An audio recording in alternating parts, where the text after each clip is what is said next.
I give him one, I give him two. Come and see now she dey cry. Mama, eh, mama, eh.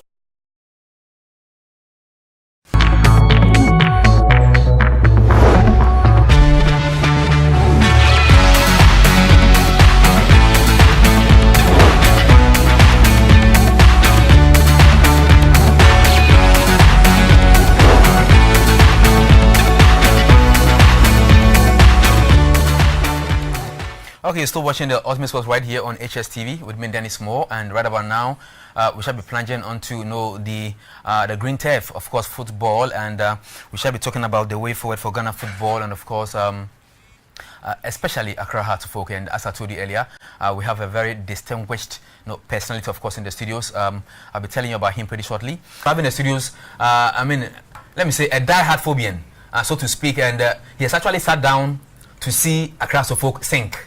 Today he's here in the studios. I'm really going to ask him, why is he doing that? Neil, welcome to the show. Yeah, thank you. But the premise on which you started, I would follow the premise that I sat down to see Hearts of Oak sing. No, we've not sat down to see Hearts of Oak sing. What is happening? I mean, there are those who would say Hearts of Oak has sung, but I beg to differ. I just think that over the last 2 weeks, I had a feeling a month ago that quite a lot of the supporters of the club were more like in pain about where the club is today. And so I can understand it when people are talking about the club sinking.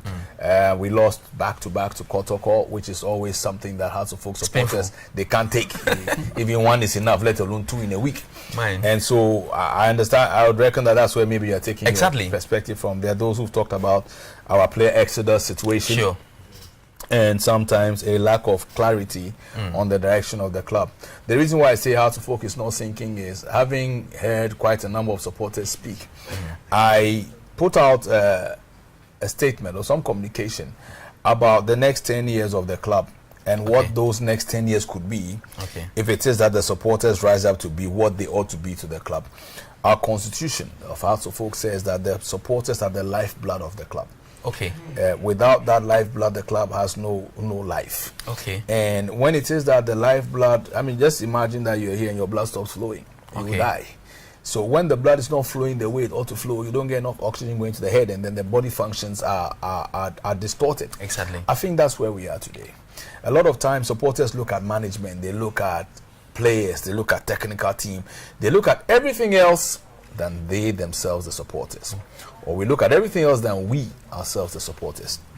And so I put out a statement saying that if we, the supporters, could come back to where we ought to be as supporters of Accra Hearts of Oak, I say in the next 10 years, and I say it here again without any fear of contradiction or doubt, next 10 years of Hearts of Oak with supporters up and doing the way we ought to be, minimum 4 league titles and 2 CAF Champions League titles. There were those who asked me a question on the backside after I sent out that WhatsApp broadcast that, where did I sleep? What was I seeing? What was I dreaming about? Did I sleep well? Did I eat heavily before I slept? And therefore I'm coming out with this kind of picture. I said sometimes you need to have a picture of the future you desire. And once you have that picture in focus, you then look at what do you need to do to ensure that that future comes to pass. And my focus is heavily on the supporters of Accra Hearts of Oak. It's not on the board, it's not on the managing director, it's not on the management, it's not on the players, it's not on the coach, it's on the supporters of Hearts of Oak. You ask me why? When it is that the supporters of Hearts of Oak have said this club is ours, irrespective of the fact that today we have a shareholding structure that makes a lot of supporters feel alienated from the club, there still are things that we supporters used to do which gave us the glories of yesteryear. It gave us the glory of the year 2000 when we won the CAF Champions League, the glory of February 2001 when we became CAF Super Champions. I'm just saying what the supporters did. I'm just drawing our minds back to what supporters did to support management and the board of directors and the playing body and the technical staff to achieve those results. If the lifeblood of Hearts of Oak stops flowing the way it ought to flow, the club will get into crisis. Everybody has a right to the opinion and say this person said this, so I'm not happy. At the end of the day, Dennis, we support a club, not human beings. This club was founded in the year 1911. It was founded for a purpose, to bring some joy and to project the positive image of Ghana.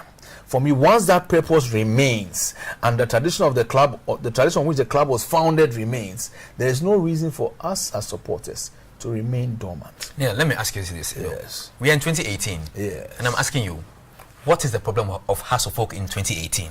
Or for me, it might sound like I'm sounding like a broken record. But for me, I won't call it a problem.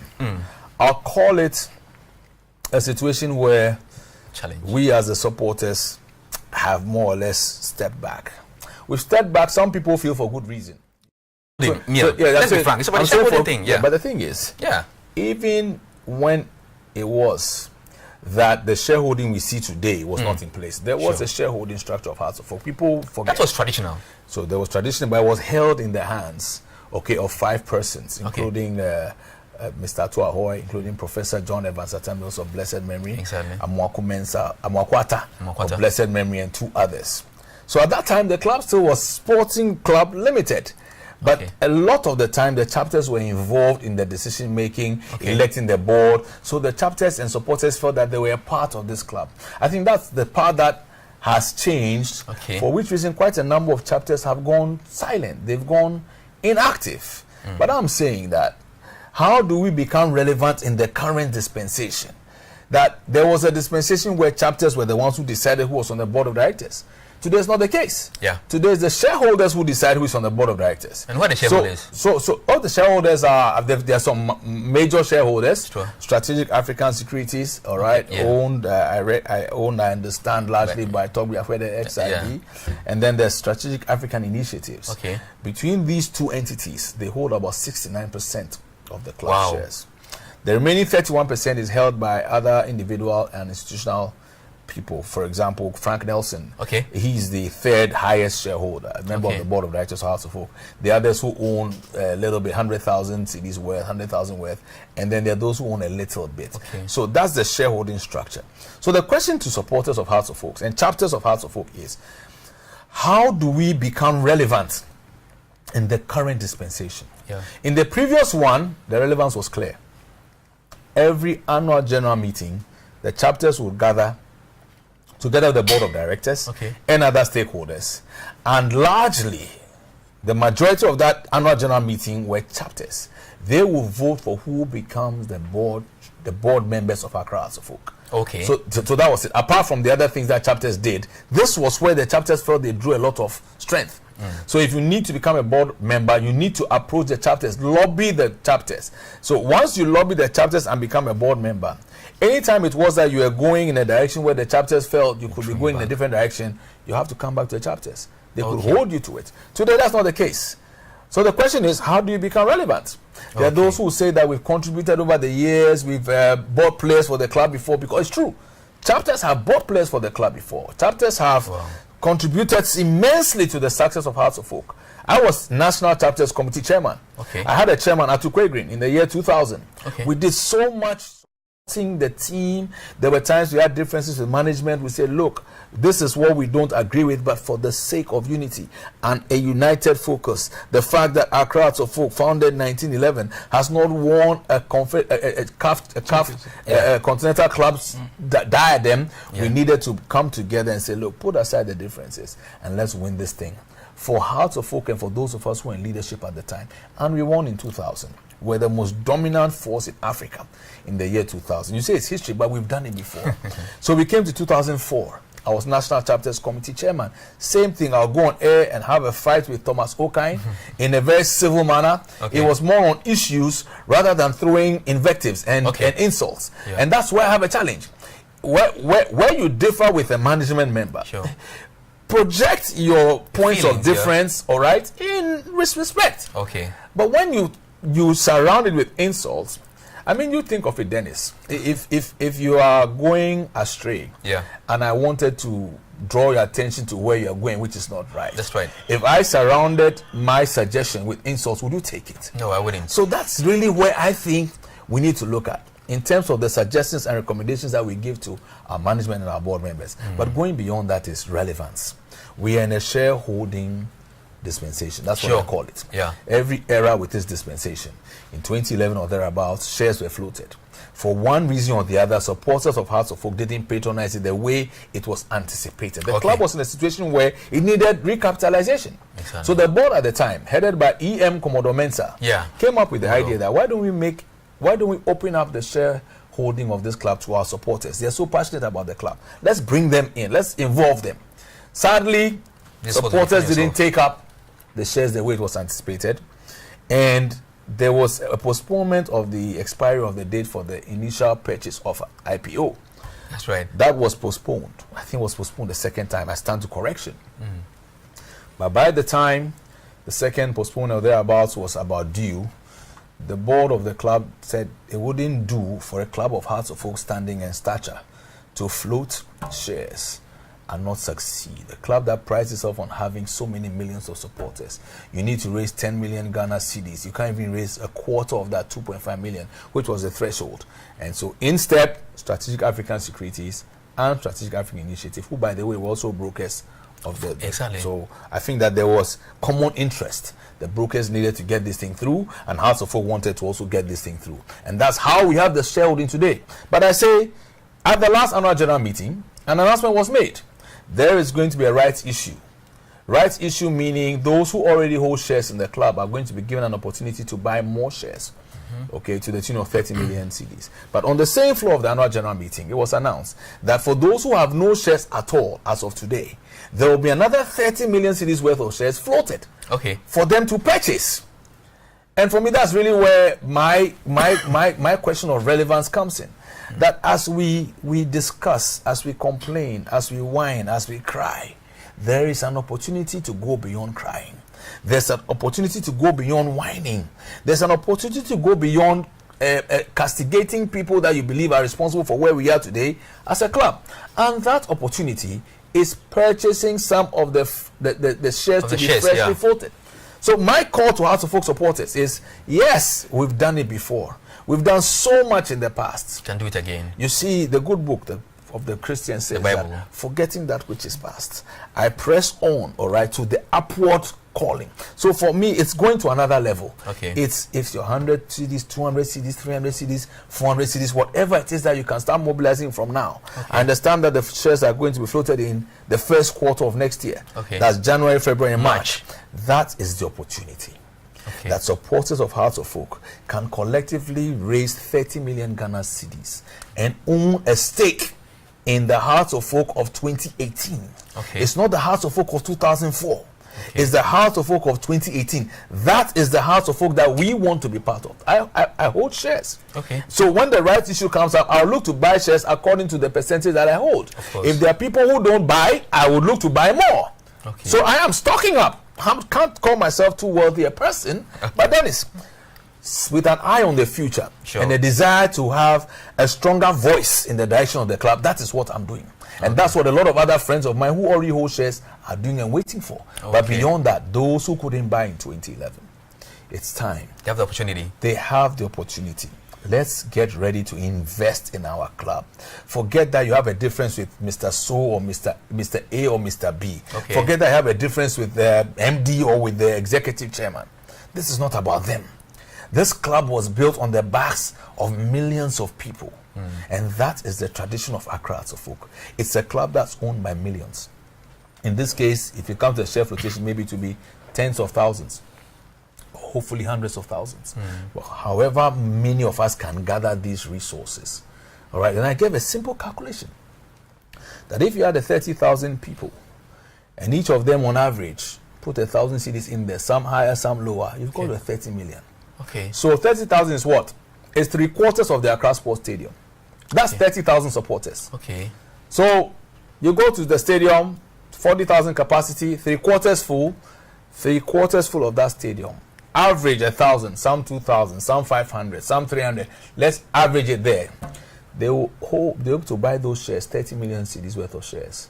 And then it gives you an opportunity to better or more strongly influence the direction of the club, have representation on the board of directors. So your voices are stronger on the board of directors. That is the call to which I'm calling the Hearts of Oak supporters. By the way, also, there was an announcement at the annual general meeting, and I believe this is the second time that it's been said at the annual general meeting.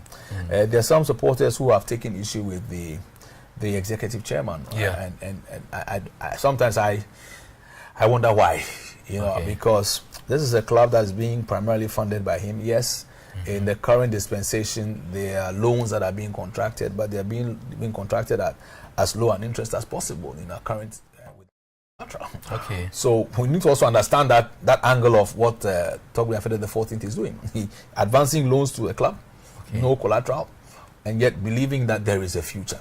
Okay. He said it 3 or so years ago.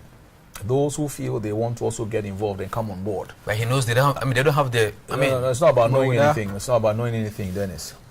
If you come to an AGM and tell supporters of Hearts of Oak that for those who want to come on board, I'm ready to offload part of my shares. The question I asked is, what is the value of those shares today? Is it 1 million Ghana cedis? Is it 2 million cedis? Is it 3 million cedis? Is it 4 million cedis? Whatever the value is, he has said it, that he's ready to offload. He said it 3 years ago. In August this year, he said the same thing.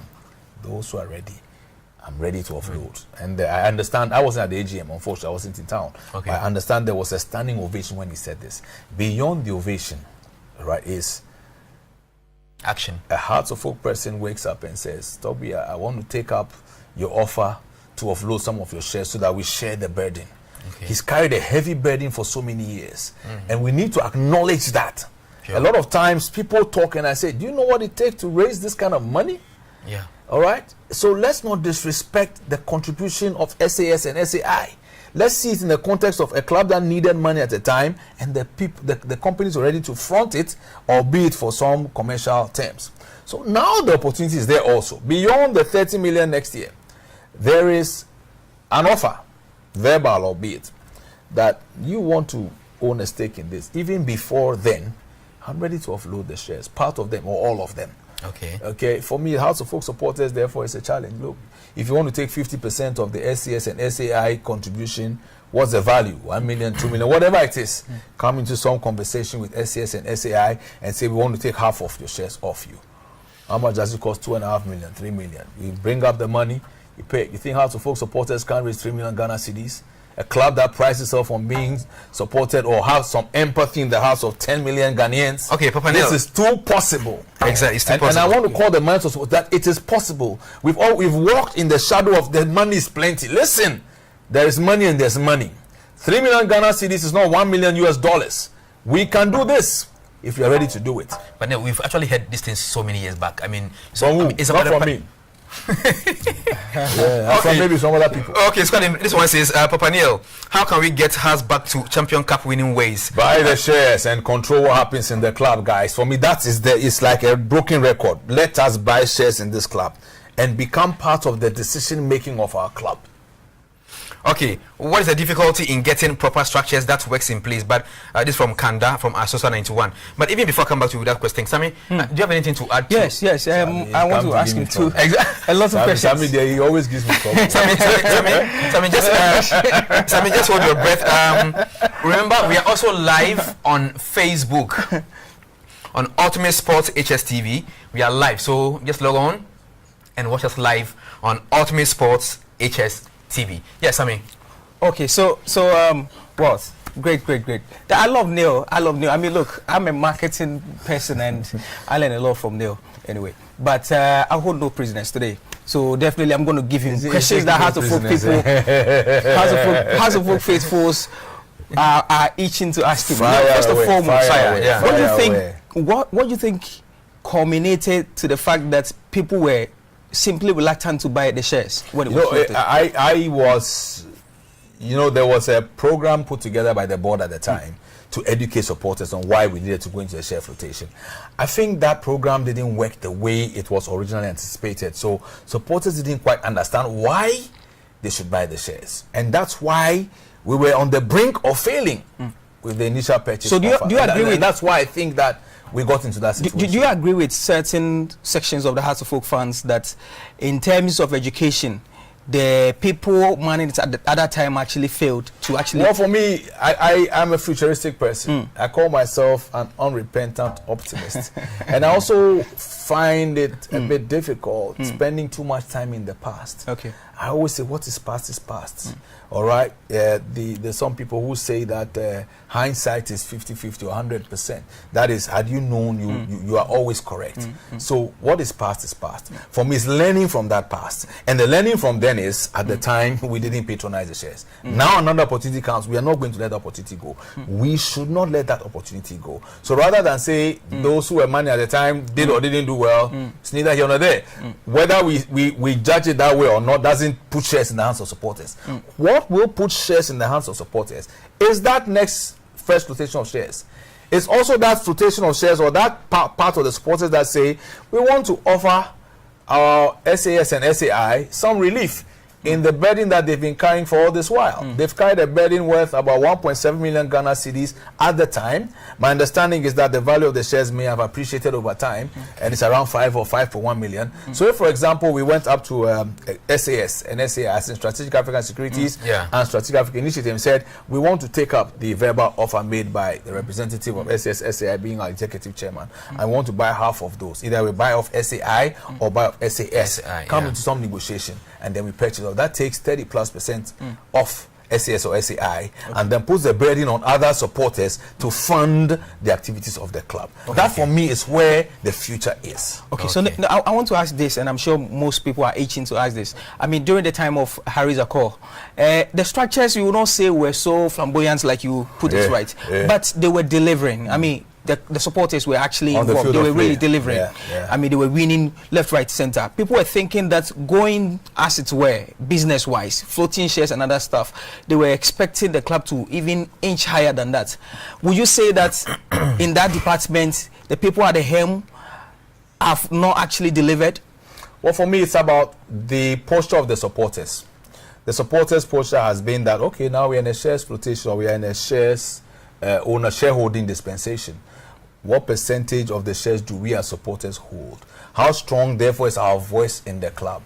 And sadly, supporters have therefore taken what I call a back step and said, to the extent that we don't own those shares and we don't have that kind of say, let's watch and see. That's how I see it. That's how I interpret why we are where we are today. Okay. And that's why I'm calling on us to come back to where we ought to be. I talked about the lifeblood of the club. It's blood. What flows in you? What flows in Dennis? What flows in me? That's what gives us life. What flows in Hearts of Oak is the supporters. If you had to pick from the previous dispensation, talking about Harry's time and now, Tape. which one would you take? Call him Chairman Tape. He was my chairman when we won the CAF Champions League. I was financial controller of the NCC. And then Thomas Okai, who was his vice, became chairman, and then we won the Confederations Cup. In 2000. In 2000 and then 2004, 2005. You know, we won the Virgin Cup in Kumasi. I say it's history. You know, I'm just saying that we won it in Kumasi. If you push against the wall, which of them would you take? Which of the two administrations? Yes. No, I'll take the best of both. You see, there's something there's something to gain from a corporate feel. All right. If you look at the clout in business and in national stature, in the international stature that Togbe Afede the 14th has, it's a value that Hearts of Oak should be able to leverage. So that's why I say I'll take the best of both. The man is running, or he's a shareholder in Sonon Asogli Technologies. All right, that's an independent power provider in the country. That's our energy sector. It's not small money. Okay, so it's to leverage his stature and then bring in some of the traditional base and merge the two, all right, to build a stronger Heart of Oak. Previously, we're heavily traditional. All right, one trophy center, then So now we're looking at blending the traditional with the corporate. I think that's where there's been a bit of a challenge. So that how can that gap be broken? Oh, the gap will be bridged when the supporters, because that tradition came from the supporters. When the supporters come in with money as shareholders, all right, and then have a stronger influence on the way we run our business as a club. Trust me, that tradition then comes to blend with the corporate feel. And then we have the best of, I call, the best of both worlds. Okay. And that's why I say in 10 years, if we can blend it this way, and it's as close as Q1 of next year, 10 years from today, I speak prophetically now to Ghana. Okay. 4 league titles, 2 Champions League titles, And Glorious Accra. Let me finish and then you can come to my group. Glorious Let's Accra. go for a short break. So quickly wrap up and on that end. So I've given my prophecy. Your prophecy. Yeah. All right. So right about now, it's kind of, I mean, I'm sure really enjoying the show here on HSTV.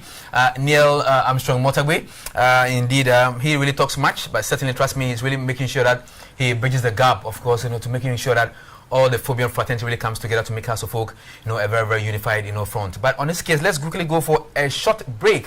When we do return, I'll be asking him more about the future for Ghana football. We'll be back.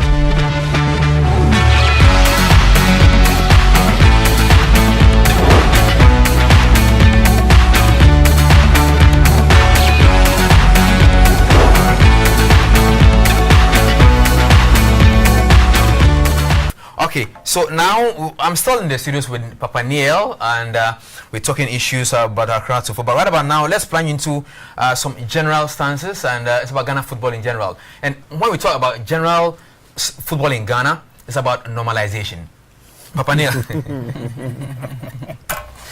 Normalization. Papa Neil, you see, reminds me of science, Really? I did chemistry and biochemistry. So how about that? Is it about the neutrons and protons? normalization? Yes, it's about acids and base. Okay. You have an acid and then you have a base. You put it in the what do you call it? A conical flask. You have the red down there, and then it draws out. Then you have an endpoint. I believe that the job of the normalization committee is to bring Ghana football to a certain endpoint. Do you see that?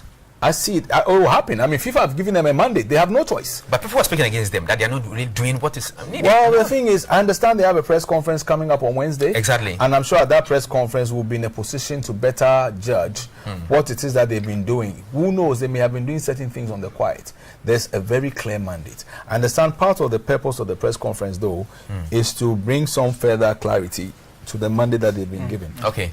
I drew their mandate from the letter written by FIFA to the football fraternity and to the government of Ghana, where it was clearly stated that the normalization committee will run the day-to-day activities of the Ghana Football Association. One. The second mandate was that they would put together, or together with a task force, they would go through some activities and actions that FIFA felt were necessary, and CAF, by the way, to ensure that Ghana football came back to where they would call it as a normal level, based upon the things that were seen in the number 12 expose, and also based upon a presentation or submission made by the government of Ghana to FIFA. They felt that there was a need for this process, and that's why there's a normalization committee in place. So back to the mandate. Day-to-day running is clear. Second mandate is task force in conjunction with the normalization committee to go through some activities. One of those being looking at the statutes of the FA and ensuring that the statutes of the FA conform with Article 15 of the FIFA Standard Statutes. Okay. So there are elements in there: conflict of interest, non-interference on government or third parties. It's all in there. So that's something that FIFA will want to see, and CAF would also want to see.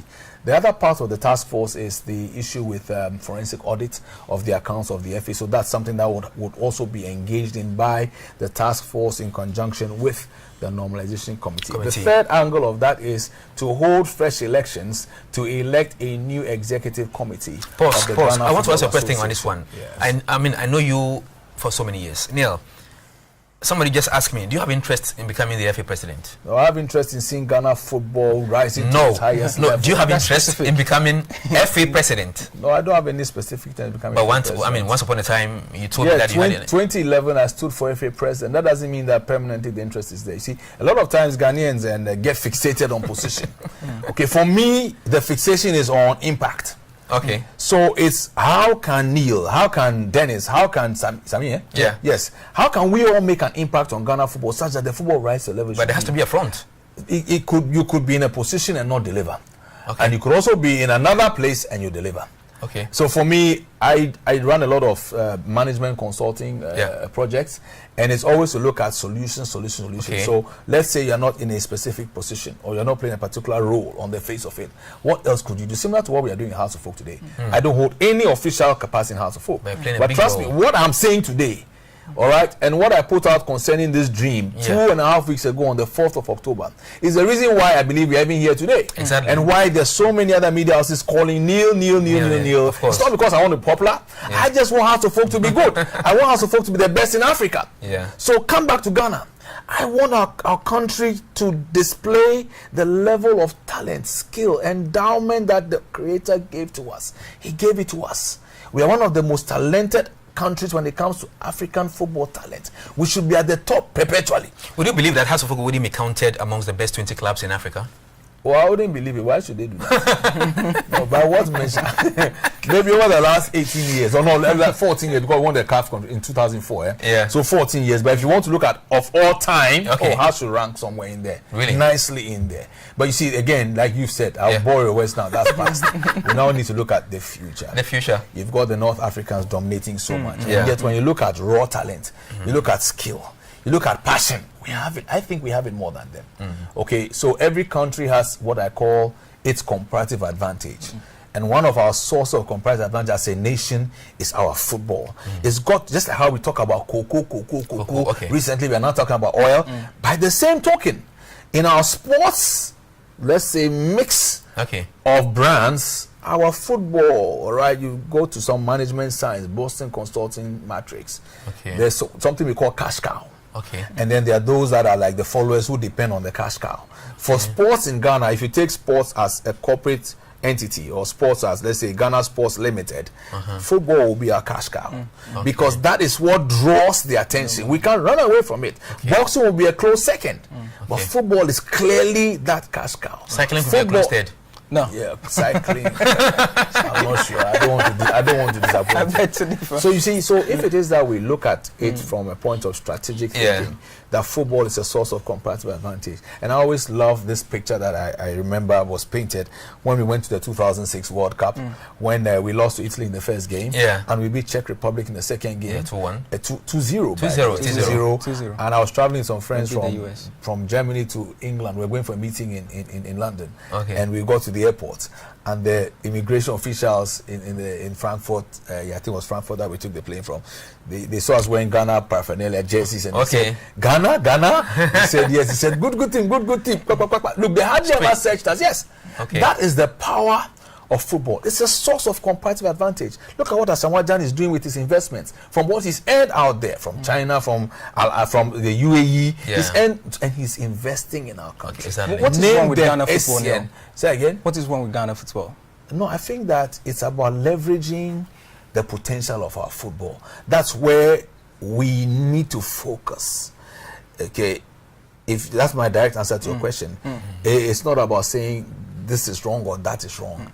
It's about the fact that Ghanaians are so passionate about their game. How do you leverage? Look what happened in Anas thing. Look at the referees, for example. I mean, this was sickening. Sure. You know, I mean, you watch this thing and you think, look, I've had an accident driving from Accra to Kumasi to what has Kotoko before, by the way.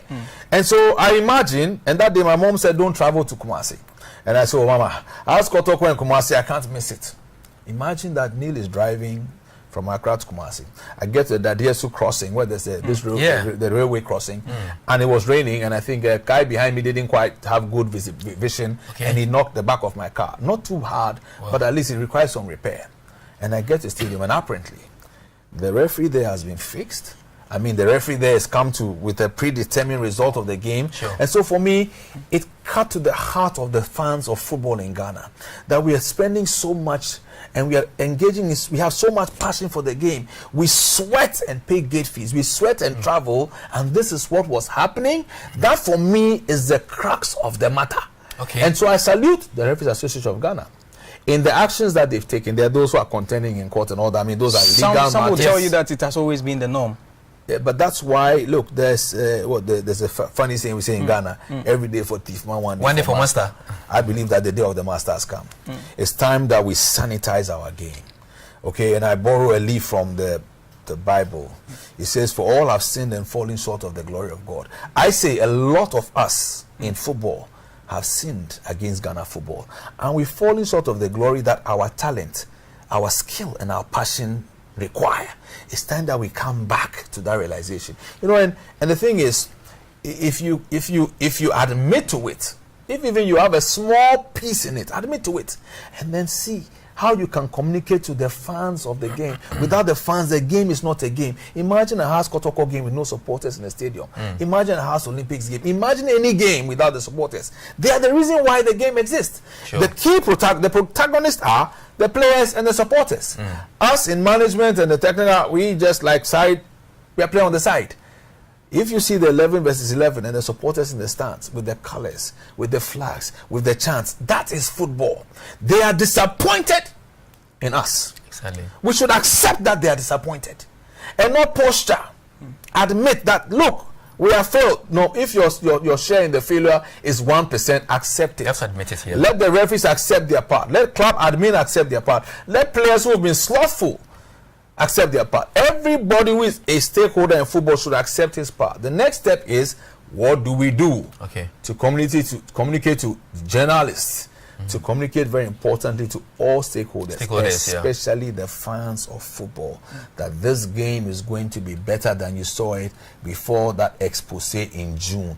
When that communication is clear and it's so strongly pushed out there, I'm sure when supporters are come to the stadium, they will not come believing that there's a predetermined result in the pockets of a human being who, by the way, could catch malaria the day before. But no, how do you feel when you hear some players are being paid like 300 Ghana cedis, 500 Ghana cedis? What's the economy of Ghana? I mean, Charlie, there's not much money in the game. The economy is tough, eh? Also, people are making a lot of money on football. Economy is not easy. So it's about putting together models that ensure that you raise enough money to pay yourselves, your players well. I don't want to divulge figures that I've picked, but there are clubs in this country, even within this period of the normalization taking over and all this suspension of association football, they've made minimum $2 million from player sales. I'll not mention the names because it's confidential information. Yeah. All right, but they've made that kind of money here. $2 million USD. You should be able to play a player $1,000 a month. Yeah. Why not? So there are those possibilities. It's about focusing on those sides and ensuring that we put the models in place that get us to raise that kind of money. And these clubs are what you call one-man clubs. Yeah. They are owned by individuals. They are making that kind of money. Okay. Why not the traditional giants? And once we raise that kind of money, we can create a football economy that keeps our better players in country a bit longer than they stay, and make the local league more exciting. Premier, Division 1, Division 2. I hear now there's a Division 2B, and then also revive our traditional course. Okay, Neil, it's quite interesting, but all too soon we have just 5 more minutes, to just bounce up from the studios. But Sammy, wrap up with all that Neil has really said. And but for me, so first I will do one on Accra Hearts of Folk. I mean, briefly, what do you think about Noonan's administration? I mean, Mark Noonan. Mark Noonan, yes. He came in at a time where I think the club is in some difficulty. He was definitely going to have a challenge in getting the supporters to bond with his ideas.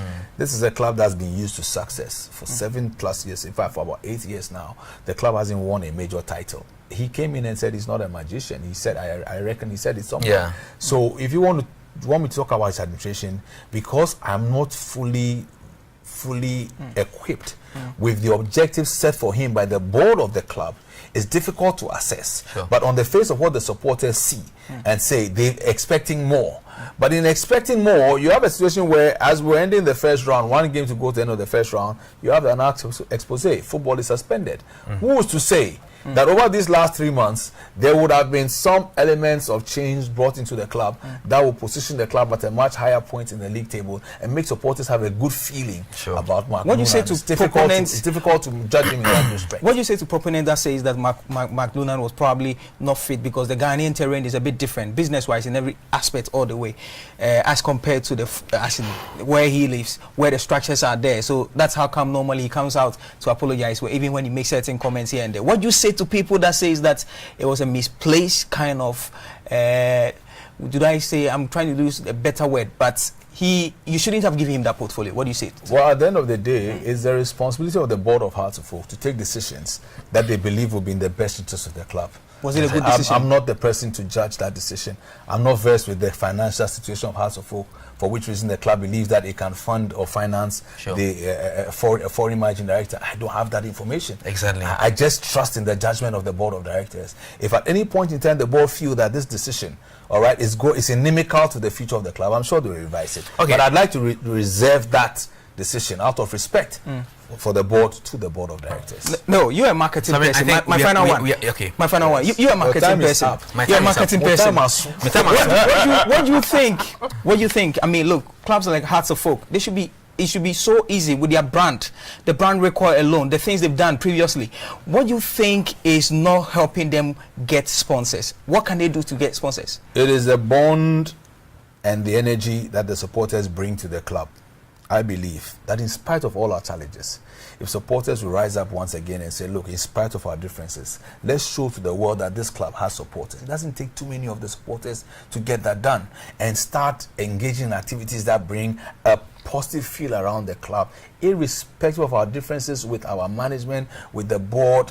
The supporters, I started this evening saying, are the lifeblood. If that lifeblood wakes up again and begins to flow the way it ought to flow. A question from a friend journalist. And bring oxygen to the brain of Accra. A question from a friend journalist. Do you want to, succeed. would you want to go back to Accra House of Folk? Would you want to manage Accra House of Folk? I am in Accra House of Folk. Go back where? I never left. I'm a supporter of the club. That's what I've been saying all along. As in and this is not about position. No, he's a member. It's not about position, man. Okay. It's an ordinary member. I started as a supporter Yeah. and became a porter, chapter 5. Financial Controller National Chapters Committee, Chairman National Chapters Committee, Managing Director and a Director of the club. I'm a supporter of the club. I will make my contribution every day knowing, all right, that Providence is with us and that I want to leave a club that is better than what I came to meet it, so that on that glorious day, then it's as I end, when I am called to glory, and the Hearts of Folk faithful gather to see Neil Armstrong off, there will be a flag of the Republic of Ghana. There will be a flag bearing the insignia of the African continent, and there will be a flag of Accra Hearts of Folk. I want to earn it, and that's what I do.